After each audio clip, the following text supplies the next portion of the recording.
یہ نرگس ہے، نواب چاند کی چھوٹی بہن، جس کی دلربا آواز اور جس کی گھنگروؤں کی جھنکار نے ایک دھوم مچا رکھی ہے۔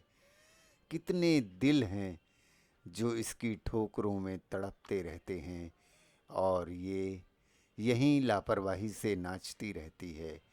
لیکن یہ کون ہے جس کے آتے ہی نرگس اپنے اس ناپاک ماحول میں مرجھا کر رہ جاتی ہے؟ اس کی روح فریاد کرنے لگتی ہے، صاحب مجھے یہاں سے لے جاؤ۔ اور صاحب کی آنکھوں میں تڑپتا ہوا عشق اسے یقین دلانے لگتا ہے، ہاں نرگس، ان بدنام محفلوں میں پگھلتی ہوئی اس شمع کو میں یہاں پگھلنے نہیں دوں گا۔ ایک رات میں آؤں گا اور تمہیں اس دوزخ سے نکال لے جاؤں گا۔ آخر وہ رات آ گئی، وعدے کی رات، جس کے انتظار میں نرگس اپنی ہر بے چین رات اپنے خوابگاہ کے جھروکے میں کھڑے کھڑے گزار دیتی تھی۔